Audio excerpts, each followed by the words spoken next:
جزء النهاردة عايزني افتكر العمليات على المجموعات. تمام، كان في عندنا حاجات اسمها تقاطع.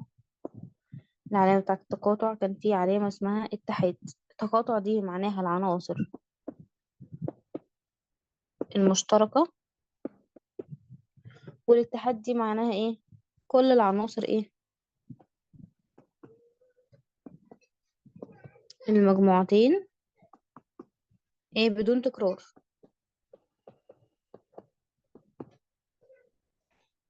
تمام. طيب لو قال لي مثلا، لو قال لي س تقاطع صاد، فمعناها هجيب العناصر المشتركة بين س وصاد.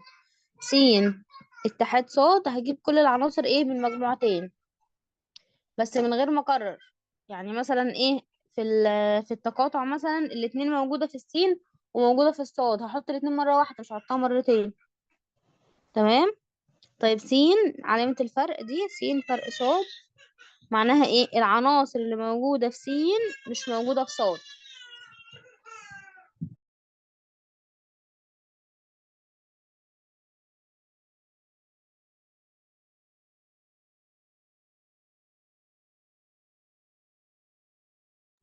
معلش يا شباب، دي واحدة.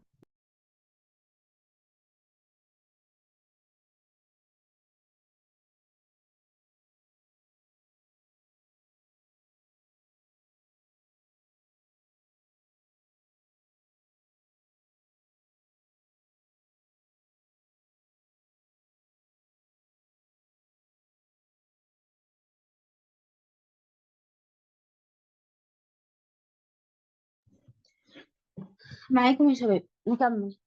كنت بقول ان فرق صاد معناه المجموعة العناصر اللي موجودة في مش موجودة في صاد. تمام.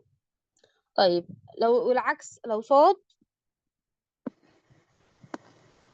فرق فمعناه ان العناصر اللي موجودة في صاد مش موجودة في طبعا الحاجات دي كنا اخدنا، اخدناها نبذة عنها السنة اللي فاتت.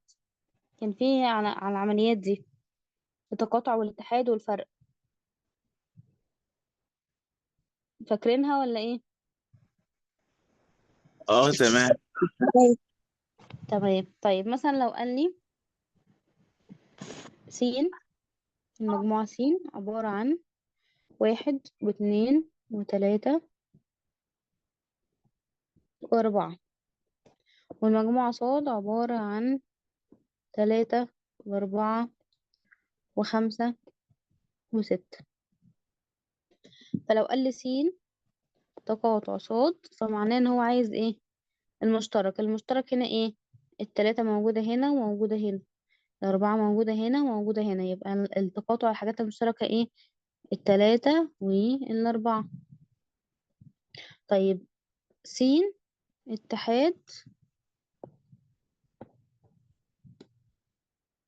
اتحاد، صاد.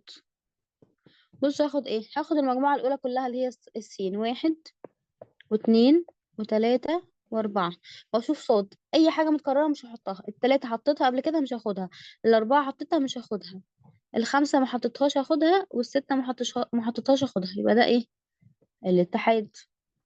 طب طلب مني س فرق صاد.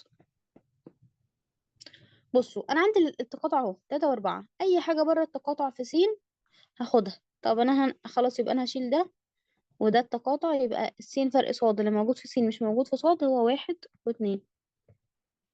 طب صاد فرق برضه هشيل التقاطع منه اللي هو ال3 وال4، هيتبقى 5 و6. تمام.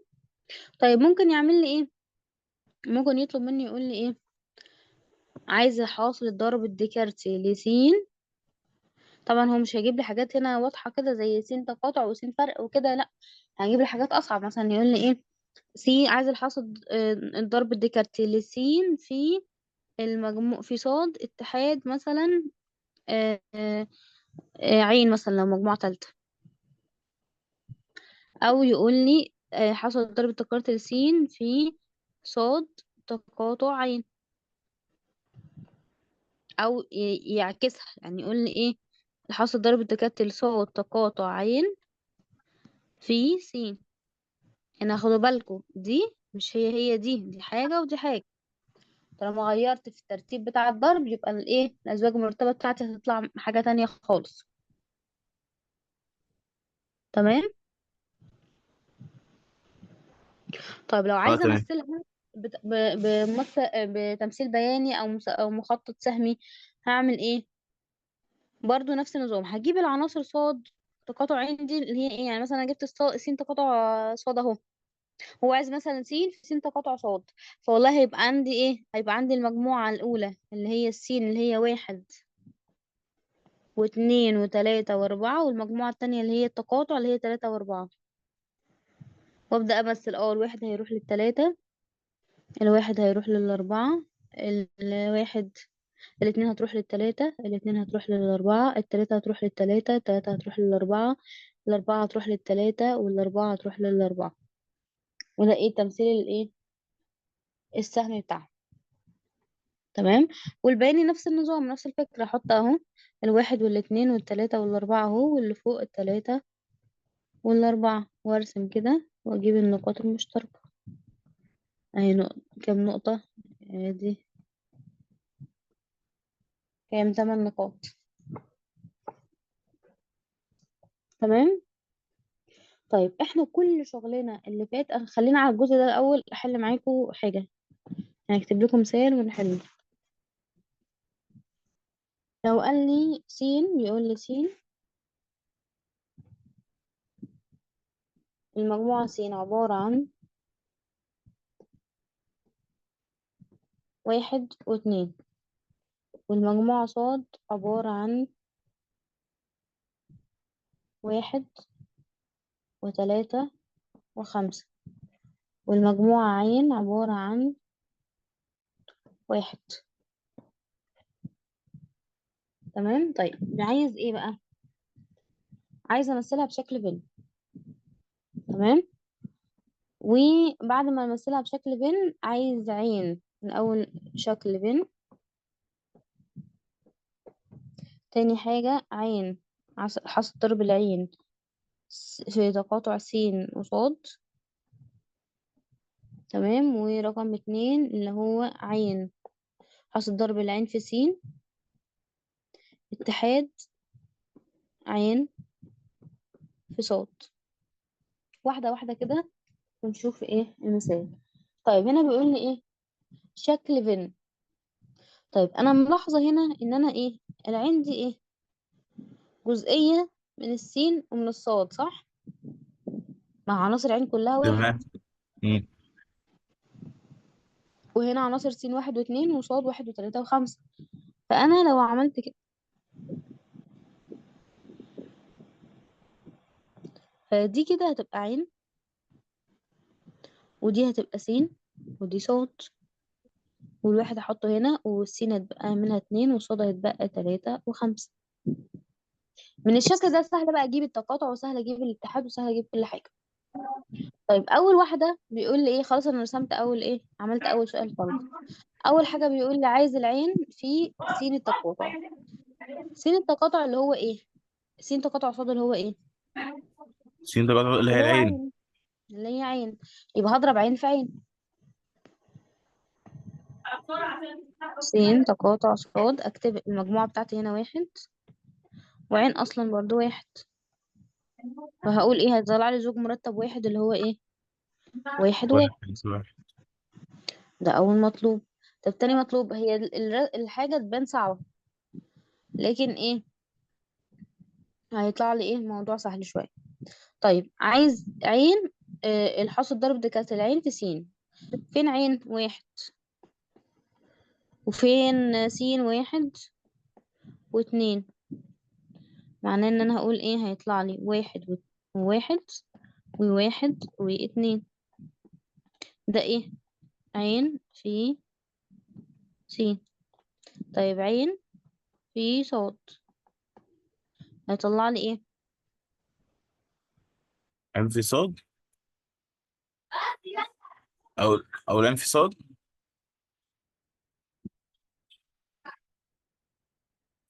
1 مع 1 الواحد مع التلاتة، الواحد مع الخمسة. طب هنا عايزة الاتحاد. أنا عندي المجموعة الأولى اهي والمجموعة التانية اهي، عايزة عين في سين اتحاد عين في صاد. هبدأ هاخد كل عين في سين اللي هي واحد وواحد وواحد واتنين. تمام. طيب هاجي ابص، هاخد العناصر عين في صاد، بس ايه المكرر مش هاخده. طب انا عندي واحد وواحد برضو، يبقى ده مش هاخده. طيب باقي واحد وتلاتة موجود فوق، لا يبقى هاخد واحد وتلاتة. طب واحد وخمسة موجود، لا يبقى هاخد واحد وخمسة. وده ايه الاتحاد.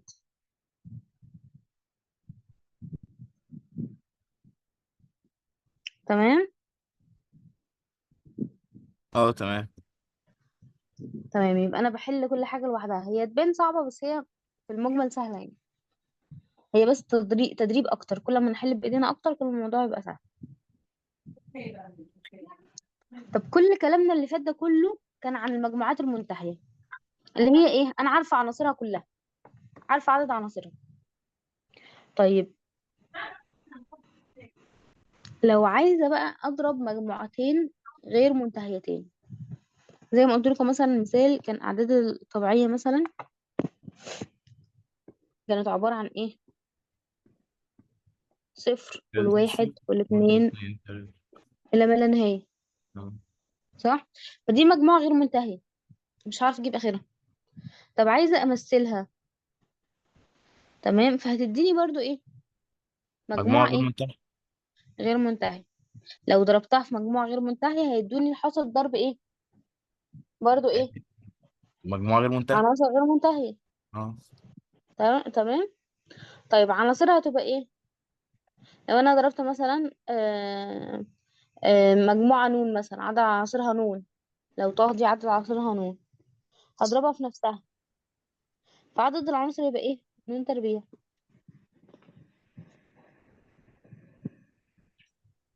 تمام. طيب مثال على ده ايه؟ ان انا اقول ايه، اضرب مثلا عدد الاعداد الطبيعية في نفسها، هيديني ايه الاعداد الطبيعية. مش انا عارفة ان هي هتمثل لي الجزء ده اللي هي الصفر الواحد اتنين تلاتة أربعة خمسة، وهضربها في طه برضو اللي هي صفر واحد اتنين تلاتة أربعة خمسة. صح. حاصل صح. ضربهم ايه؟ هاخد بص خطوط كده، طبعا هنا ملهاش نهاية، هاخد خطوط كده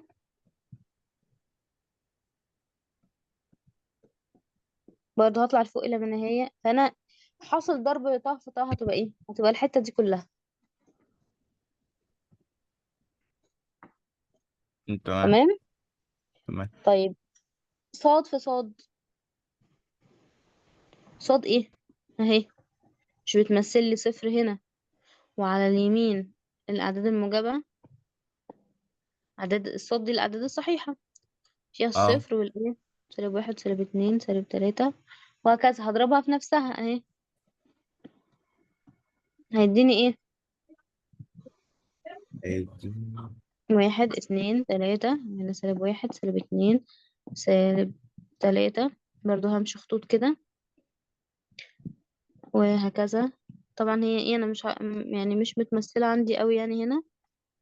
تمام. بس ايه الفكرة ان هاخد كل النقاط دي هي حصل ضرب الى ما لا نهاية الشبكة دي كلها. اه.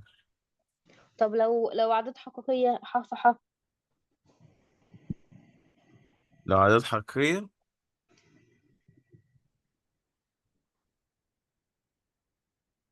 هاخد كله بقى، ما هي الأعداد الحقيقية دي شاملة ايه شاملة كل الأعداد اللي هو السالب كله بقى. والموجب فانا هاخد وكله. فكل ده كل ده كده كده معايا، خليني امسح لكم ده او اجيبها بتاع ده، كل ده كده اللي انا ملوناه ده كله معايا،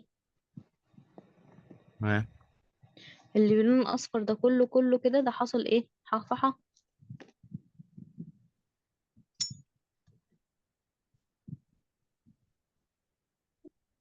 تمام. تمام. طيب من هنا بقى نعرف ايه لما يقول لك ايه حاصل الضرب الديكارتي ح في ح. ماشي، هينتج لي ايه؟ بص، عندي محورين، محور افقي ومحور رأسي. تمام، ده بسميه الربع الاول، ده الربع التاني، ده الربع التالت، ده الربع الرابع. تمام. طيب الربع الاول هنا ايه؟ ده اعداد ايه الحقيقية؟ ايه؟ موجبة. ناسين الموجبة الناحية دي، هنا الصفر اهو، الصفر اهو هنا. تمام، والموجبة كلها هنا، والسالبة كلها هنا. اللي فوق برضه يبقى كله موجب، واللي تحت كله سالب. فلما اجي اشوف الربع الاول هلاقي كل قيم س مالها اكبر من الصفر. خدوا بالكم اللي على المحور نفسه ده ايه؟ صفر. ده على المحور، مش تبع الاربعه. الربع ده اللي هو جزء كله كده. صفر.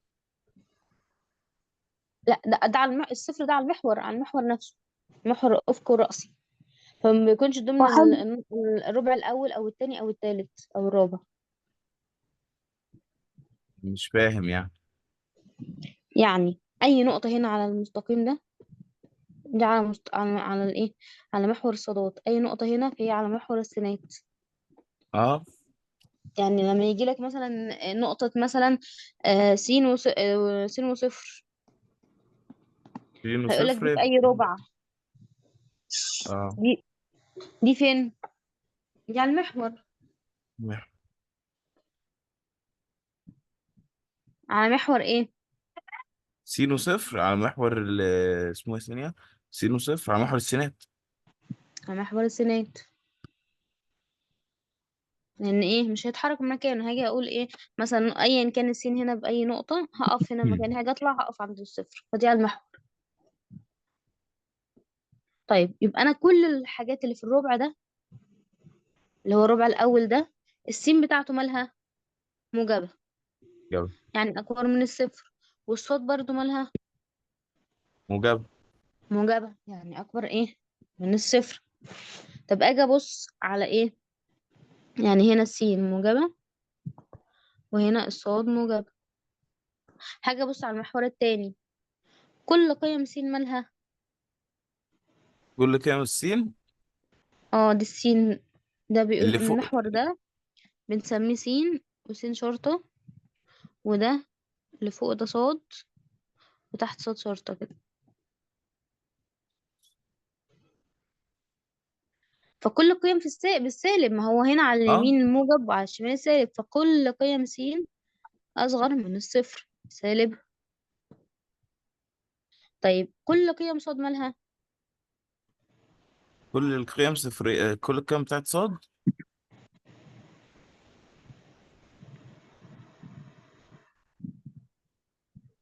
هي فين؟ ده اللي فوق صوت فوق، ماشي، موجبة. يبقى موجبة، يبقى أكبر من الصفر. طيب المحور الثالث هنا إيه؟ كل قيم س مالها أصغر من المحور الصفر. سالبة. أصغر من الصفر سالبة. أصغر من الصفر. طب كل قيم صاد برضو إيه؟ كام صاد موجبة. أصغر من الصفر. ليه؟ أصغر ما من هي أصغر من تحت الصفر. سالب، اه اللي يبقى تحت اللي سالبة تحت. برضو. أصغر طب من الصفر. الربع الرابع هقول لكم، بصوا أنا بس هقولها لكم في رسمة صغيرة كده أسهل لكم يعني. طيب المحور الرابع، الربع الرابع قصدي، أصغر من سالب الصفر. أصغر.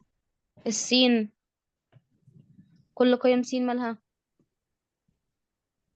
قيم أكبر. أصغر من الصفر. أكبر ولا أصغر؟ أكبر. على أكبر، حسب كلها المكان. موجبة، كلها موجبة أكبر من الصفر. اه. طب قيم الصاد أصغر بقى من الصفر.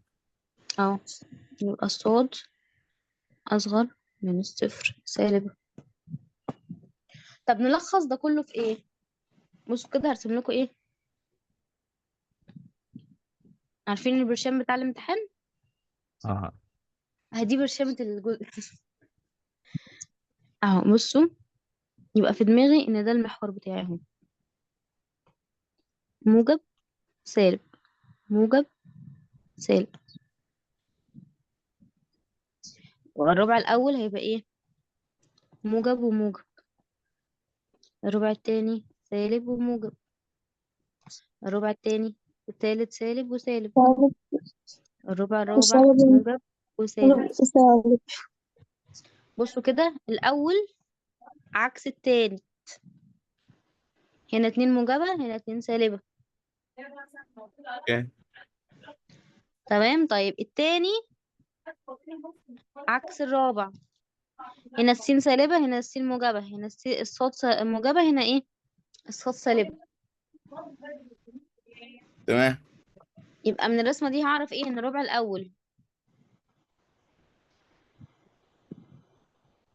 الربع الاول اعرف ان ماله الربع مش الاول اكبر من موجب. بعض. الربع الاول موجب وموجب، الربع التاني موجب وسالب، الربع التالت موجب سالب وسالب، وسالب، سالب الربع وسالب، الرابع بعدين ايه؟ موجب وسالب. موجب وسالب. موجب وسالب. وان الافق س، من الافق والناحية س ولا التانية س الراس صاد؟ شرطة، والرأس صاد وتحت صاد شرطة. اسيبها لكم الصورة دي. انا تمام. صورتها الحته اللي تحت دي، صورتها. اه ماشي. يبقى محور السنات اللي هو ايه؟ السين والسين شرطة، محور صاد اللي هو صاد والصاد شرطة. طيب النقطة اللي بيتقابلوا فيها دي اسمها ايه؟ نقطه نقطة التقاط الأصل. اللي هي المحور اللي هي الصفر. نقطة الأصل هي صفر وصفر، يبقى ده اسمها ايه؟ نقطة الأصل. نقطه الاصل. تمام. بيتقسم لي ايه؟ الحاصل ضرب ذكرت الحاصل ده اسمه ايه؟ ح في ح. تمام. بيتقسم لي لأربع ايه؟ اربع مربعات أو ارباع. أربع ايه؟ أرباع. الربع الأول قيم السين والصاد كلهم أكبر من الصفر. والربع التاني قيم السين أصغر من الصفر والصاد أكبر من الصفر. والربع التالت قيم السين أصغر من الصفر والصاد أصغر من الصفر. والرابع السين أكبر من الصفر والصاد إيه؟ أصغر من الصفر. تمام. بيتمثل بإيه؟ بزوج مرتب. آه، لو هنرسم آه، النقاط فيها هنمثلها بأزواج مرتبة، اللي هي سين وصاد. هو اوكي. ده زوج مرتب اهو، اللي أنا كاتباه ده زوج اه تمام. مرتب. السين بتاعه موجب والصاد بتاعه موجب في الربع التاني. لو نقطة في الربع التاني اللي أنا قلت لكم مثلا إيه؟ أنا رسمت أهو، ثانية أرسم لكم بس التاني كده. بصوا أنا همسح ده كده أهو. بصوا معايا، أنا رسمت مثلا كده أهو، اللي حاصل ضرب الإيه؟ الدكرت الحا في حا. وقلت لكم في نقطة ما، نقطة ألف هنا موجودة هنا، والنقطة ب موجودة هنا، والنقطة ج موجودة هنا، ودال موجودة هنا. طيب النقطة ألف، السين بتاعها وبقول لك ايه الإحداثيات بتاعتها ايه؟ يعني السين الألف ده السين بتاعها هتبقى أكبر من صفر أصغر من صفر، موجبة أو الس- سالبة، عرفها لي. السين رقم اكبر من ألف ايه؟ هتبقى ايه؟ هتبقى اكبر من الصفر وسين وموجب موجب. يعني الألف تبقى موجب وموجب. طب اه. الب يا أنس؟ هتبقى سالب سالب. سالب سالب. الدال يا مريم؟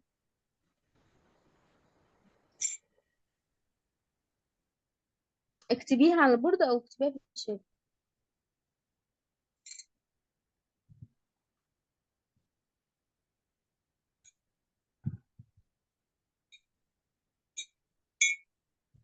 معانا يا مريم ولا ايه؟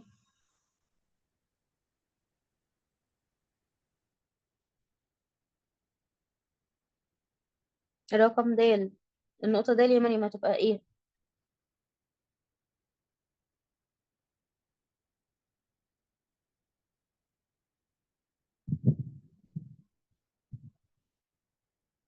أنا ما ظهرش عندي حاجة يا مريم، لا انت كتبت حاجة على البورد ولا كتبت في الشات.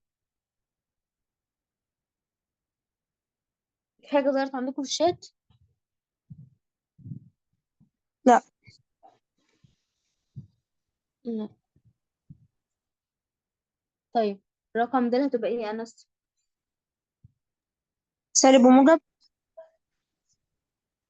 رقم د هتبقى سالب وموجب، يعني السين سالبة. لا، سين موجب، يبقى موجب وسالب. موجب وسالب، بالتالي هتبقى الجيم ايه يا محمود؟ جيم هتبقى سالب وموجب. سالب وموجب. طيب يبقى انا لو قلت لكم ايه ده، لو اديتلكم ايه اديت لكم قيم، لكن لو قلت لكم في نقطة صفر وصاد، فدي معناها على المحور. على ايه؟ على محور ايه؟ السينات. على محور ايه؟ لا الصادات، اه صفر في الصادات. الصادات. محور الصادات. يبقى لو الاحداث الصادي بصفر هتبقى ايه؟ او لو خليها هنا، لو عندي السين بصفر هتبقى ايه؟ على محور الصادات. لو عندي الصاد هي اللي بصفر تبقى المحور السينات. تبقى محور السينات. تمام.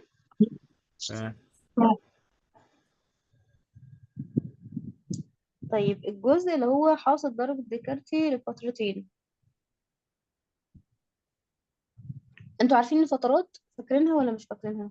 فترات اه فاكرين. أي. طيب انا عايزه امثلها لكم.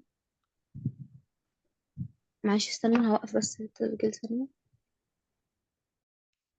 طيب انا لو هضرب فتره، الفتره دي ايه؟ فيها عدد ايه؟ لو هي في ح فهي عدد لا نهائي برضه. اه تمام، زي المجموعة اللي هي الطبيعية وكده.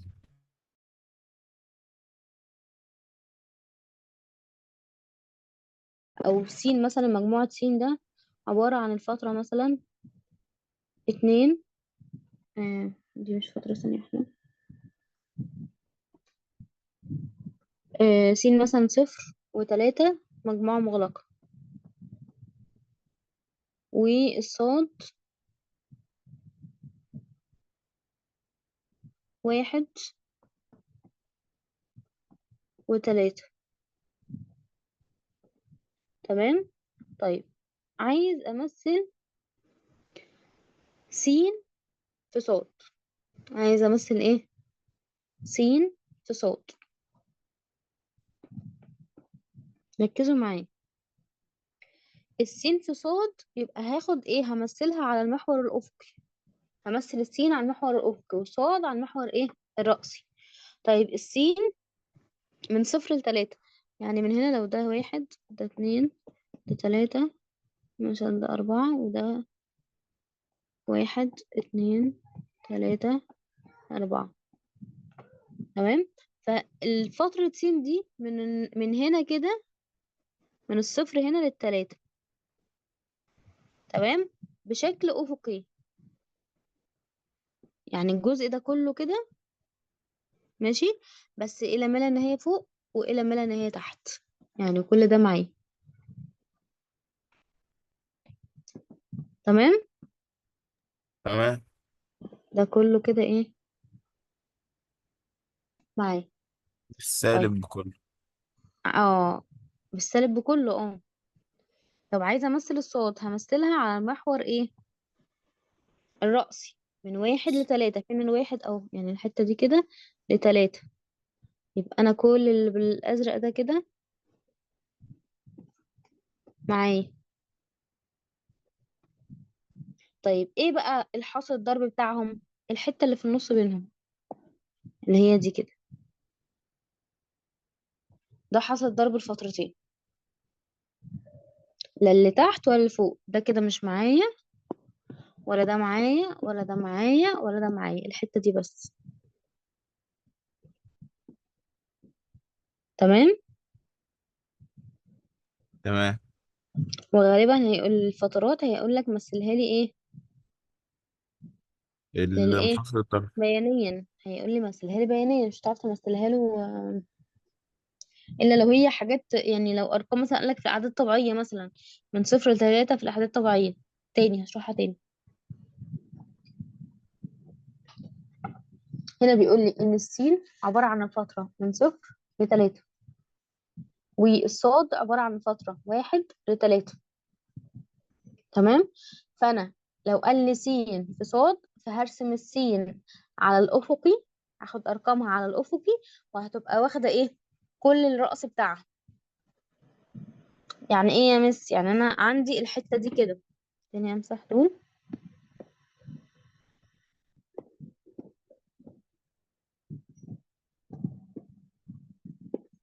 بيقول السين من الصفر لإيه؟ للتلاتة. فين الصفر والتلاتة؟ أهو الأفقي وهو الرأسي. لما كنت بمثل بيانين كنت برسم اللي هضربه الأول في الأفقي واللي هضربه التاني إيه؟ في الرأسي، صح؟ فهنا هعمل نفس النظام. هنا عايزة أجيب يعني هجيبها. عايزة أمثلها بيانين إيه؟ في اللي حصل الضرب إيه؟ ح. عايزة أمثلها إيه؟ ح. طيب هعمل إيه؟ أنا السين المجموعة الأولى من صفر لتلاتة. فين الصفر لتلاتة؟ على الأفقي أهو، من صفر لتلاتة، الحتة دي كده. هل هي بس الجزء دي؟ لأ، كل اللي فوقها كله واللي تحتها كله. اللي فوقها كله واللي تحتها كله، يعني كل اللي السين بتاعه من صفر لتلاتة ده كله ايه؟ دي الفترة بتاعتي اللي انا رسمتها بالاخضر دي، وهديها ايه؟ لون كده ايه؟ خليني بس اكبر.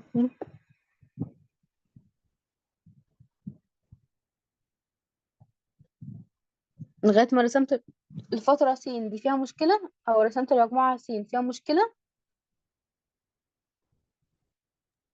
لا. فيها مشكلة يا محمود؟ لا لا خالص، بالعكس. مريم؟